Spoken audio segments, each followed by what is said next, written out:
Hello दोस्तों, क्या हाल है। तारीख आज 30 जनवरी, दिन मंगलवार, हिंदी तिथि पंचमी। और आइए बात करते हैं आज के मुख्य समाचार में देश भर की तमाम बड़ी खबरों पर नजर डालते हैं। देखिए, सबसे पहले तो एक नमन। देश के राष्ट्रपिता महात्मा गांधी जी की पुण्यतिथि के रूप में हर साल 30 जनवरी को शहीद दिवस मनाया जाता है। 1948 में आज ही की शाम नाथूराम गोडसे नामक एक युवक ने महात्मा गांधी की गोली मारकर हत्या कर दी थी और इसीलिए भारत में महात्मा गांधी के योगदान और स्वतंत्रता संग्राम के दौरान उनके बलिदान को याद करने के लिए हर साल 30 जनवरी को शहीद दिवस के रूप में मनाते हैं। चलिए आगे बढ़ते हैं खबरों में। देखिए, पहली बड़ी खबर, मोदी सरकार ने फैमिली पेंशन के नियम में बदलाव किया है और इससे महिलाओं को बड़ी राहत मिलने वाली है। दरअसल अब फैमिली पेंशन पाने के लिए महिलाएं पति की बजाय अपने बच्चों को भी नॉमिनी के रूप में चुन सकेंगी। केंद्रीय महिला सरकारी कर्मचारियों की काफी समय से ये मांग थी, तो आखिरकार इनकी मांग पर सरकार ने मुहर लगा दी है। यानी अब महिलाएं अपने पति की बजाय बेटे बेटी को भी अपना पेंशन के लिए नॉमिनी बना सकेंगी। पहले सिर्फ पति को ही बनाने का नियम था, लेकिन कई बार परिवार में पति वगैरह के बीच अगर कलह हो जाए या ऐसी कुछ कंट्रोवर्सी हो जाए तो महिलाओं के पास अब ये अधिकार भी होंगे। चलिए अगली बड़ी खबर देखिए, भारतीय सेना में फिटनेस के नियम भी बदल चुके हैं। अब मोटापे के शिकार सैनिकों की कट सकती हैं छुट्टियां। जी हां, इंडियन आर्मी के जवानों के लिए भी सरकार ने कुछ नियमों में बदलाव किया है। ब्रिगेडियर रैंक के अधिकारी 2 कर्नल और एक मेडिकल अधिकारी के साथ मिलकर हर 3 महीनों में ये आकलन करेंगे। सैनिकों को बीपीईटी और पीपीटी के अलावा कुछ और टेस्ट भी देने होंगे। और भी ये ज्यादा जानकारी आप स्क्रीन पर देख सकते हैं कि अभी इसमें क्या नियम है हेल्थ फिटनेस वगैरह को लेकर, और अब नियमों में क्या बदलाव होने जा रहा है नए नियमों के मुताबिक। चलिए दोस्तों, अगली बड़ी खबर आ रही है। बजट 2024 से पहले सरकार ने इस चुनावी वर्ष में एक नई शुरुआत की है और अब बजट से पहले आर्थिक सेहत रिपोर्ट जारी की है और इस रिपोर्ट के मुताबिक भारत की जीडीपी अगले साल 7% रह सकती है। अंतरिम बजट से पहले वित्त मंत्रालय की तरफ से ये रिपोर्ट जारी की गई। इस बार इकोनॉमिक सर्वे नहीं आएगा। और देखिए, बजट पर सरकार से एक मांग ये भी की जा रही है कि वित्तीय संस्थानों से 70,000 करोड़ मिलने का लक्ष्य रखा जाए। चलिए दोस्तों, अगली खबर है। देश के 15 राज्यों की 56 राज्यसभा सीटों पर चुनाव का ऐलान हो चुका है। इन सभी राज्यों की सभी सीटों पर 27 फरवरी को मतदान होगा। अब ये कौन कौन से राज्य में कितनी कितनी सीटें खाली हैं और किन किन सीटों पर मतदान होने जा रहा है, जिसकी जानकारी भी आप स्क्रीन पर देख सकते हैं। चलिए अगली खबर देखिए दोस्तों, देश के प्रधानमंत्री नरेंद्र मोदी ने परीक्षा पे चर्चा 2024 का आयोजन किया और छात्र छात्राओं को कुछ टिप्स भी दिए। पीएम ने कहा कि रोज लिखने की प्रैक्टिस करें और मोबाइल फोन को रील्स के लिए नहीं बल्कि पढ़ाई के लिए यूज करें। ये बहुत ही शानदार बात कही है प्रधानमंत्री ने आज के युवाओं से, क्योंकि आजकल के समय में सबसे ज्यादा टाइम वेस्ट ही लोग बाग मोबाइल फोन पर ही करते हैं। इसीलिए प्रधानमंत्री ने कहा कि इंस्टाग्राम सोशल मीडिया पर घंटों रील्स ना देखें। पीएम मोदी ने छात्रों को सक्सेस मंत्र दिए परीक्षा में चर्चा कार्यक्रम के दौरान। और भी पीएम ने क्या 10 जरूरी बातें बताई, ये देख सकते हैं आप 10 ही पॉइंट्स। इसका स्क्रीनशॉट ले लो दोस्तों, वीडियो को थोड़ा पॉज करके, और फिर इस फोटो को अपने फैमिली, दोस्तों, बच्चों के साथ जरूर शेयर करना। बहुत ही महत्वपूर्ण बातें हैं ये वाकई में। और अपने बच्चों को भी बोले कि मोबाइल फोन पर काम की चीजें देखें।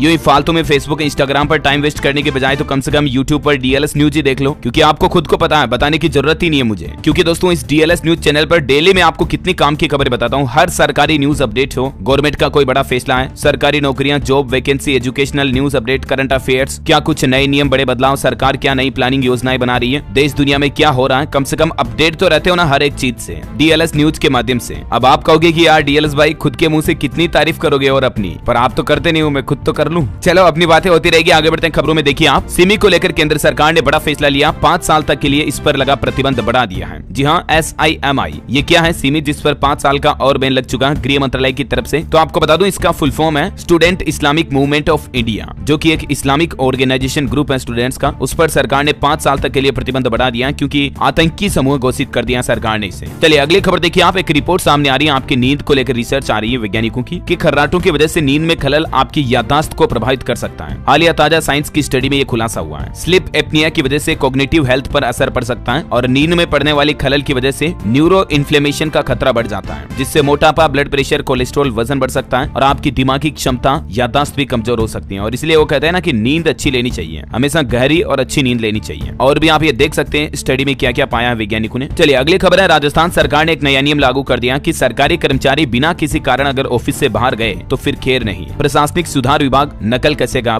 राजस्थान की भजन लाल सरकार की तरफ से सभी सरकारी कर्मचारियों के लिए ये नए निर्देश जारी कर दिए हैं। लंच के अलावा ऑफिस छोड़कर कहीं नहीं जा पाएंगे अपने ड्यूटी टाइम के दौरान। और वहीं देखिए आजकल सरकारों पर ईडी भी अपना सिकंजा काफी कस रही है। देखिए, एक तो झारखंड के मुख्यमंत्री हेमंत सोरेन को भी ईडी ने पूछताछ के लिए बुलाया है कल 31 जनवरी को। और अभी बीते कल भी हरियाणा के पूर्व मुख्यमंत्री हुड्डा से भी ईडी ने 7 घंटे पूछताछ की थी। 14 दिन में वापस दूसरी बार बुलाया। इधर बिहार में राजनीतिक सियासत के बाद लालू यादव से भी ईडी ने 10 घंटे तक पूछताछ की, रात 9 बजे छोड़ा। लैंड फॉर जॉब घोटाले में 50 से ज्यादा सवाल किए। तो ये ईडी आजकल सरकारों पर काफी सिकंजा कस रही है। वो तो खैर ठीक है। बिहार में जो राजनीतिक पॉलिटिक्स सियासत में हलचल मची, अभी आपको पता होगा नई सरकार बन गई, उसके बाद कैबिनेट की पहली बैठक हुई, फिर मिले एनडीए के नेता, विभागों के बंटवारे पर भी चर्चा हुई। 12 फरवरी को बिहार में फ्लोर टेस्ट भी हो सकता है और बिहार में नई नई सरकार बनने के बाद एक बड़ा ऐलान किया कि 10 लाख रोजगार का वादा पूरा करेगी नई एनडीए सरकार। 1.25 लाख नौकरियां भी जल्द ही निकाली जाएगी। डिप्टी सीएम की तरफ से ये बड़ी घोषणा की गई। अच्छा, बिहार के नीतीश कुमार ने जो पलटी मार ली ना, क्या पूर्वांचल में पलटेगा गेम? क्या इस गठबंधन का नतीजा लोकसभा चुनाव के समीकरणों को भी बदल देगा? बहरहाल इस पर अभी दिल्ली के मुख्यमंत्री अरविंद केजरीवाल ने भी अपनी प्रतिक्रिया दी बिहार की राजनीति पर। उन्होंने कहा कि नीतीश कुमार का निर्णय लोकतंत्र के लिए सही नहीं है। दिल्ली सीएम बोले कि एनडीए को बिहार में नुकसान होगा और इंडी गठबंधन को फायदा होगा। हालांकि कांग्रेस के राहुल गांधी की भारत जोड़ो न्याय यात्रा भी बिहार में प्रवेश कर चुकी है, लेकिन राहुल बिहार के मुख्यमंत्री नीतीश कुमार पर एक शब्द भी नहीं बोले। किशनगंज में न्याय यात्रा के दौरान बिहार में सरकार पलटने पर चुप नजर आए। तो ये कुछ पॉलिटिक्स का माहौल चल रहा है। और चलिए अगली खबर देखिए आप। सेबी की तरफ से एक नया नियम लागू किया जा रहा। ब्रोकर्स के खुद की ट्रेडिंग से जुड़े नियमों में बदलाव करेगा सेबी। प्रॉप और क्लाइंट ट्रेडिंग का अलग अलग होगा सेटलमेंट। सेबी इस तरह के नियम में भी बदलाव पर प्लान कर रहा है। और वहीं देखिए दोस्तों, दिल्ली मेट्रो की तरफ से भी एक बड़ा फैसला लिया गया। डीएमआरसी ने बदल दिया इस मेट्रो लाइन का कलर कोड। अब सिल्वर नहीं बल्कि इस रंग से पहचाना जाएगा। चौथे चरण के आगामी Delhi Aerocity Tughlakabad corridor का कलर कोड सिल्वर से गोल्डन कलर में बदलने का फैसला किया है। और भी ये कलर कोड का चार्ट आप देख सकते हैं। वैसे दिल्ली सरकार एक और नई स्कीम भी लाने जा रही है। कितनी भी बिजली का प्रयोग करो, बिजली बिल शून्य ही आएगा और साथ में कमाई भी होगी। दिल्ली के मुख्यमंत्री अरविंद केजरीवाल सरकार ने दिल्ली वासियों को यह बड़ा तोहफा दिया है सोमवार के दिन। और दिल्ली सरकार सोलर पॉलिसी 2024 लेकर आई है। इस पॉलिसी के तहत आवासीय एरिया में रहने वाले परिवारों का बिजली बिल शून्य हो जाएगा और वहीं कमर्शियल और औद्योगिक उपभोक्ताओं का बिल भी लगभग आधा हो जाएगा। दिल्ली सरकार का मानना है कि इस पॉलिसी से दिल्ली में न सिर्फ महंगाई दर में कमी आएगी बल्कि वायु प्रदूषण भी कम करने में मदद मिलेगी। इतना ही नहीं, दिल्ली गवर्नमेंट का तो ये भी कहना कि सोलर पॉलिसी अपनाने के बाद 700 से 900 रुपए तक की अतिरिक्त आमदनी भी होगी हर बिजली बिल पर। लोगों को सोलर पैनल लगाने पर यह कमाई होगी और अगले 25 सालों तक बिजली फ्री रहेगी। तो एटलीस्ट प्लान वही है। दिल्ली सरकार दिल्ली राज्य में सोलर सिस्टम लगाने पर 2000 प्रति किलोवाट कैपिटल सब्सिडी भी देगी, जो कि अधिकतम 10,000 रुपए तक होगी और कैपिटल सब्सिडी केंद्र सरकार भी देती है। ये कुछ दिल्ली सरकार ने नया प्लान बनाया है और सरकारी भवनों के लिए तो ये सिस्टम अनिवार्य भी होगा। अभी हाल ही में आपको पता होगा, केंद्र की नरेंद्र मोदी सरकार ने भी देश भर में 1 करोड़ लोगों को सोलर स्कीम से जोड़ने का प्लान बनाया था। राम मंदिर उद्घाटन के दिन ये घोषणा की थी, मैंने आपको बताया भी था ना। हर घर की छत पर सोलर प्लान लगाने के लिए प्रधानमंत्री सूर्योदय योजना की जो शुरुआत की थी। चलिए अगली खबर है, भारत मोबिलिटी ग्लोबल एक्सपो 2024 की घोषणा हो चुकी है। 1 से 3 फरवरी तक इसका आयोजन होगा। इसमें ऑटोमोबाइल सेक्टर के रिसर्च, कॉन्सेप्ट और प्रोडक्ट्स की प्रदर्शनी की जाएगी। 600 से ज्यादा एग्जीबिटर शामिल होंगे। राजधानी दिल्ली में इसका आयोजन होगा और ये भारत मंडपम में आयोजित देश का पहला मेगा मोबिलिटी शो भी होगा। और चलिए अगली खबर देखिए आप। केंद्रीय मंत्री शांतनु ठाकुर ने सीएए को लेकर बड़ी घोषणा कर दी। उन्होंने कहा कि मैं गारंटी देता हूं 7 दिन में लागू होगा सीएए। सीएए का मतलब होता है सिटीजनशिप अमेंडमेंट एक्ट, हिंदी में बोले तो नागरिकता संशोधन अधिनियम। तो इसको लागू करने के लिए केंद्रीय मंत्री शांतनु ठाकुर ने यह बड़ा बयान दिया है। वैसे ये कानून क्या है और सरकार इसे क्यों लागू करना चाह रही है, जिसकी जानकारी भी आप देख सकते हैं स्क्रीन पर। चलिए दोस्तों अगली खबर देखिए आप। Mumbai Ahmedabad bullet train corridor पर विकास को लेकर अपडेट आ रहा है। सिस्मोमीटर लगेंगे इसमें। भूकंप आते ही ट्रेन जहां रहेगी वहीं खड़ी हो जाएगी और ये देश में पहली बार ऐसा सिस्टम लगने जा रहा। खुद रेल मंत्री अश्विनी वैष्णव की तरफ से ट्वीट करके इस बात की जानकारी भी दी गई। ये देश का पहला सबसे बड़ा लंबा बुलेट ट्रेन प्रोजेक्ट डेवलप हो रहा हमारे देश में, है ना। और वहीं देखिए बड़ी खबर, केंद्र सरकार ने एक नया प्लान बनाया है। 30 टूरिस्ट प्लेस साल 2026 तक भिखारी मुक्त होंगे, जिसमें अयोध्या, उज्जैन जैसे 10 धार्मिक स्थल भी शामिल हैं और इसके लिए भिखारियों का सर्वे करना भी शुरू कर दिया सरकार ने। मतलब इन टूरिस्ट प्लेसों पर अब भिखारी भीख वगैरह नहीं मांग पाएंगे। सरकार ऐसा प्लान बना रही है। उन भिखारियों को विस्थापित किया जाएगा, दूसरी जगह रखा जाएगा या इन्हें रहने के लिए जगह और शिक्षा देने का काम भी किया जाएगा। तो ये सरकार की एक अच्छी प्लानिंग है वाकई में। कौन कौन से टूरिस्ट प्लेस जो है भिखारी मुक्त होंगे उसकी सरकार ने लिस्ट भी जारी की है। ये भारत के नक्शे में आप देख सकते हैं। चलिए मार्केट से कुछ अपडेट देखिए। अडानी ग्रीन एनर्जी के तीसरी तिमाही के नतीजे घोषित हो चुके हैं। कंपनी का नेट प्रॉफिट 148% बढ़कर 256 करोड़ रुपए रहा। वहीं बायजूस कंपनी ने राइट्स इश्यू भी लॉन्च किए हैं। निवेशकों से $225 मिलियन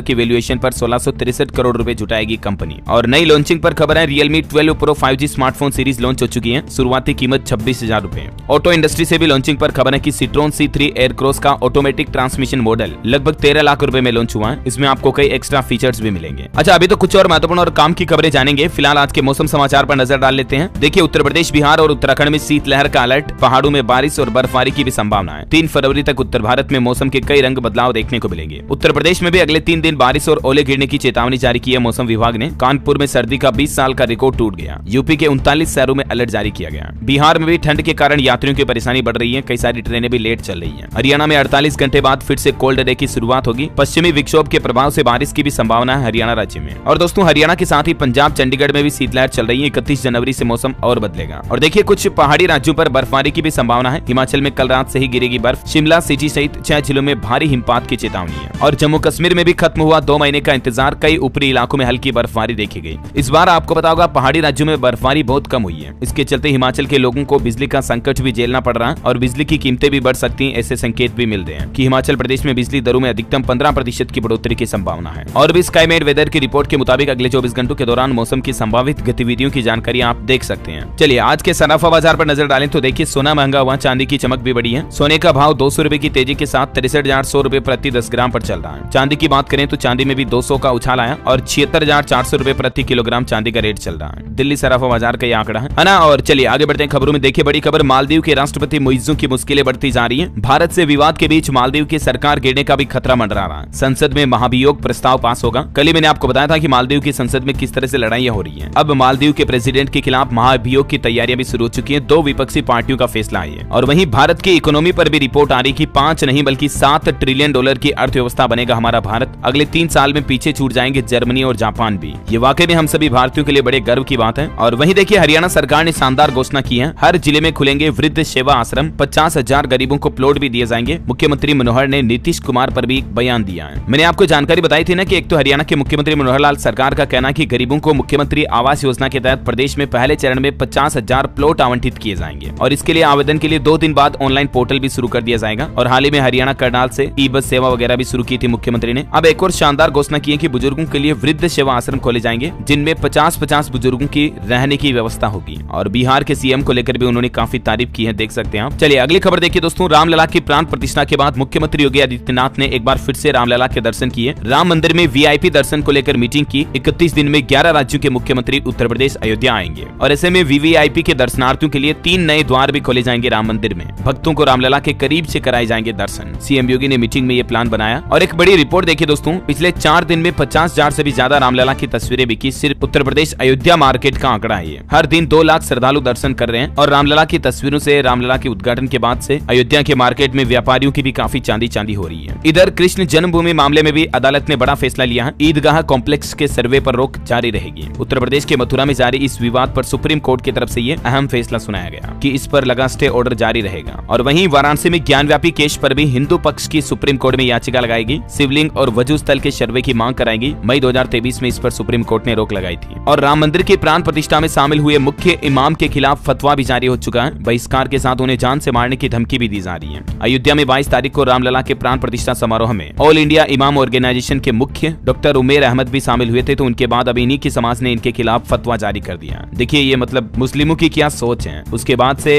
इनको धमकियां मिल रही हैं फोन पर, इंटरनेट के माध्यम से। खैर इन्होंने धर्मनिरपेक्षता की अच्छी मिसाल दी। राम मंदिर प्रोग्राम में आकर के हिंदू मुस्लिम सब एक हैं, भाई भाई है। लेकिन कई मुस्लिम संगठनों की सोच अभी भी काफी छोटी है जिसे सुधारने की जरूरत है। बल्कि हम सबको एक दूसरे के धर्मों का सम्मान करना चाहिए, राइट। चलिए अगली खबर आ रही है। भारतीय युद्धपोत ने ईरानी जहाज को समुद्री डाकुओं से बचाया। क्रू मेंबर समेत 17 लोगों को सुरक्षित निकाला। 3 महीने में यह हाईजैक का चौथा मामला सामने आया। और वहीं देखिए एक नासा के वैज्ञानिकों की बड़ी चौंकाने वाली रिपोर्ट सामने आ रही कि खत्म हो जाएगा चांद का वजूद, फिर धरती के लोग कहां जाएंगे। दरअसल हाल ही में प्लेनेटरी साइंस जर्नल में प्रकाशित एक अध्ययन से पता चला कि चंद्रमा अपने कोर के धीरे धीरे ठंडा होने के कारण परिधि में 150 फीट से भी ज्यादा सिकुड़ गया है। और इसी तरह से अगर चंद्रमा सिकुड़ता रहा तो आने वाले कुछ हजारों लाखों साल में चंद्रमा का वजूद खत्म हो जाएगा। और चांद अगर खत्म हो गया तो धरती पर जीवन भी खत्म हो जाएगा। ये वाकई में इंसानी सभ्यता के लिए एक बड़ी खतरे की घंटी है। और वहीं देखिए दोस्तों, भारतीयों पर भी एक रिपोर्ट सामने आ रही कि भारत की 41% आबादी अभी भी खाना पकाने के लिए जैव ईंधन पर निर्भर है। इतना एलपीजी शुरू होने के बावजूद भी, मतलब देखिए आप। और बड़ी खबर आ रही कि सरकार ने हटाई ड्रोन पायलट के लिए ये शर्त। अब इन डॉक्यूमेंट से मिल जाएगी ट्रेनिंग। जी हाँ, ड्रोन उड़ाने के लिए किसानों को विमानन पतन निदेशालय DGCA की तरफ से अधिकृत RPTO से ट्रेनिंग लेना अनिवार्य होगा। लेकिन पहले इसमें पासपोर्ट की अनिवार्यता थी, उसको सरकार ने खत्म कर दिया क्योंकि किसान भाई लोगों को काफी दिक्कत आ रही थी। भला किसान जो एक खेती करता है उसको पासपोर्ट की क्या जरूरत है, वो क्यों बनाएगा, जबकि पहले इसमें पासपोर्ट डॉक्यूमेंट अनिवार्य था। लेकिन अभी सरकार ने इसको खत्म कर दिया है। और वहीं देखिए उत्तर प्रदेश के लोगों को केंद्र सरकार का एक और तोहफा। राशन कार्ड धारकों को फरवरी से ही गेहूं और चावल के साथ मोटा अनाज मुफ्त में मिलेगा, बाजरा वगैरह भी। और बड़ी खबर देखिए, छत्तीसगढ़ में डिप्टी सीएम बोले हर साल माताओं के खातों में भेजे जाएंगे 12-12 हजार रुपए। तेंदुपत्ता की भी 5,500 में होगी खरीद। एक कार्यक्रम को संबोधित करते हुए उप मुख्यमंत्री विजय शर्मा की तरफ से ये बड़ी घोषणा की गई है। जानकारी आप देख सकते हैं ज्यादा। और भी कार्ड धारकों को 500 रुपए में गैस सिलेंडर दिया जाएगा और भूमिहीन मजदूरों को हर साल 10-10 हजार रुपए प्रोत्साहन राशि भी दी जाएगी। ये मतलब छत्तीसगढ़ सरकार के प्लान है। और छत्तीसगढ़ में देखिए भगवा रंग में रंगे दिखेंगे नए राशन कार्ड। कार्डों के नवीनीकरण पर भी सरकार 10 करोड़ रुपए खर्च कर रही है और राज्य के सभी राशन कार्डों का रिन्यू किया जा रहा, मतलब नवीनीकरण किया जा रहा। चलिए अगली खबर है, यूनेस्को विश्व विरासत की सूची में मराठा काल के 12 किलों के नामों की सिफारिश करेगा भारत। और इन नामों में कौन कौन से किले शामिल हैं, जिनके नाम और डिटेल भी आप देख सकते हैं। हज यात्रा पर भी एक रिपोर्ट आ रही दोस्तों, इस साल भारत से बिना पुरुष साथी के हज पर जाएंगी 5162 महिलाएं, क्योंकि अभी इस नियम में छूट दे दी ना कि बिना पति के भी महिला अकेली हज यात्रा पर जा सकती है। और बड़ी खबर देखिए, संस्कृति मंत्रालय को मिला गणतंत्र दिवस परेड की बेस्ट झांकी का अवार्ड। करंट अफेयर्स के हिसाब से इंपोर्टेंट है, इस बार के गणतंत्र दिवस पर यह अवार्ड मिला है। और राम भक्तों को एक और बड़ी सौगात, हरिद्वार से अयोध्या के लिए भी रवाना हुई पहली आस्था स्पेशल ट्रेन। वहीं देखिए, रामचंद्र पथ गमन न्यास के लिए 2 मैनेजर होंगे अपॉइंट। संस्कृति विभाग 1 साल के लिए नियुक्त करेगा इन्हें। चित्रकूट में बैठक के बाद सरकार ने यह बड़ा फैसला लिया है। मध्य प्रदेश चित्रकूट में मुख्यमंत्री डॉक्टर मोहन यादव द्वारा की गई बैठक में यह महत्वपूर्ण फैसला लिया गया। और मध्य प्रदेश में मुख्यमंत्री हेल्पलाइन की प्रदेश स्तरीय रैंकिंग भी जारी हो चुकी है। विदिशा जिला 12वें नंबर पर रहा। 50 दिन से अधिक की 10,469 शिकायतें अभी भी पेंडिंग पड़ी हैं। जो सीएम हेल्पलाइन 181 नंबर है ना, उसको लेकर ये रैंकिंग सामने आ रही है। और बड़ी खबर देखिए, पुरानी पेंशन को लेकर फरवरी में सरकारी कर्मचारी बैठक करेंगे। रेलवे कर्मचारी नेता शिव गोपाल मिश्रा ने कहा कि केंद्रीय, राज्य और शिक्षक संघ सब करेंगे हड़ताल, भारत होगा बंद। ये बड़ी घोषणा कर दी है पुरानी पेंशन योजना को वापस लागू करवाने के लिए रेलवे कर्मचारियों की तरफ से। चलिए खबर है दोस्तों, बिहार में सरिस्वा नदी अब होगी प्रदूषण मुक्त। एसटीपी प्लांट लगाने के लिए केंद्र सरकार देगी 63 करोड़ 17 लाख रुपए। सदस्यों ने बैठक भी की। और युवाओं के लिए अच्छी खबर देखिए, ग्रुप डी के खाली पदों का डेटा जुटा रही हरियाणा सरकार। विभागों से 3 दिन में जानकारी मांगी गई। 13,000 से ज्यादा पदों पर भर्ती की जाएगी। और वैसे नौकरियों वगैरह की बात हो ही रही, तो कुछ और एजुकेशन से जुड़े अपडेट्स भी आपको बता दूं फटाफट से। देखिए आप, एसएससी ने अपने कई सारे एग्जाम के शेड्यूल जारी कर दिए 2024 के लिए। कर्मचारी चयन आयोग की तरफ से आप ऑफिशियल पोर्टल पर जाकर चेक कर लीजिएगा कौन कौन से एग्जाम डेट्स फरवरी में हैं। और वहीं देखिए आप, झारखंड में जेएसएससी सीजीएल परीक्षा से पहले पेपर लीक की खबर सामने आई। परीक्षार्थियों के मोबाइल पर एक दिन पहले ही पहुंच गया प्रश्न उत्तर। फिर कई जगहों पर सेंटर पर छात्रों ने हंगामा भी किया और ये एग्जाम भी रद्द हो गया। बिहार बोर्ड इंटर मैट्रिक परीक्षा के लिए नए दिशा निर्देश जारी हुए हैं। एग्जाम सेंटर पर मोबाइल फोन लाने की मनाही होगी। पूरे बिहार में 1523 केंद्र बनाए गए। अच्छा, और वहीं उत्तर प्रदेश में police, SI, ASI, computer operator और प्रोग्रामर पदों के लिए भरने की फॉर्म भरने की अंतिम तारीख बढ़ चुकी है। अब 31 जनवरी तक आवेदन किए जा सकते हैं। 976 पदों पर जो ये भर्ती निकली हुई है ना, इसमें 31 तारीख तक मौका होगा सरकारी नौकरी में फॉर्म भरने का।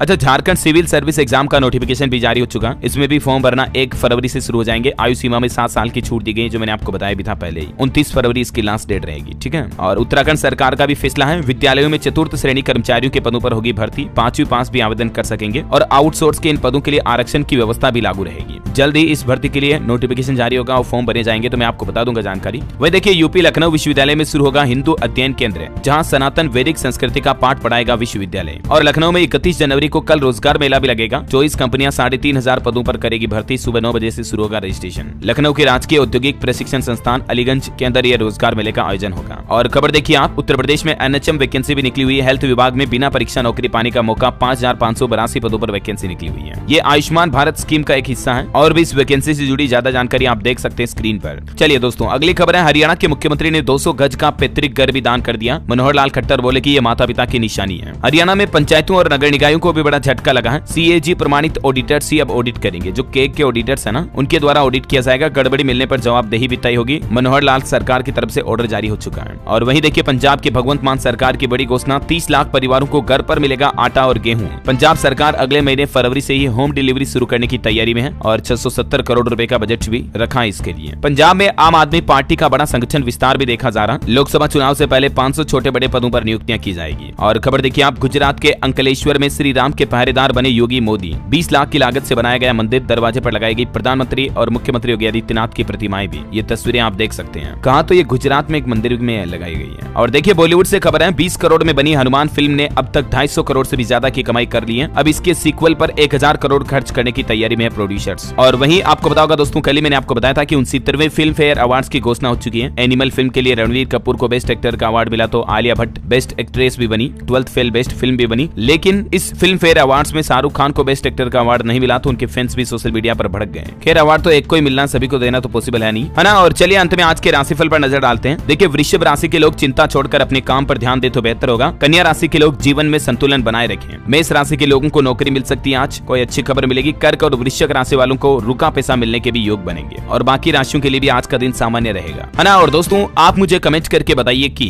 भारत में सबसे ज्यादा खाद्यान्न उत्पादन किसका होता है। गेहूं, चावल, मक्का, ज्वार, बाजरा, इनमें सबसे ज्यादा उत्पादन किसका होता है? कमेंट करके बताना। आपको ऑप्शन नहीं देने वाला हूं। सही जवाब देने वाले लोगों को रैंडमली सेलेक्ट होने पर डीएलएस न्यूज टीम की तरफ से एक शानदार सरप्राइज गिफ्ट जीतने का मौका मिलेगा। और इसी के साथ ही अगर आपको वीडियो अच्छा लगा तो इसे लाइक करना, शेयर भी करना। डीएलएस न्यूज चैनल को सब्सक्राइब करके बेल आइकन जरूर दबा देना, रोजाना ऐसी इन्फॉर्मेटिव काम की खबरें देखते रहने के लिए। जय हिंद, जय भारत, वंदे मातरम।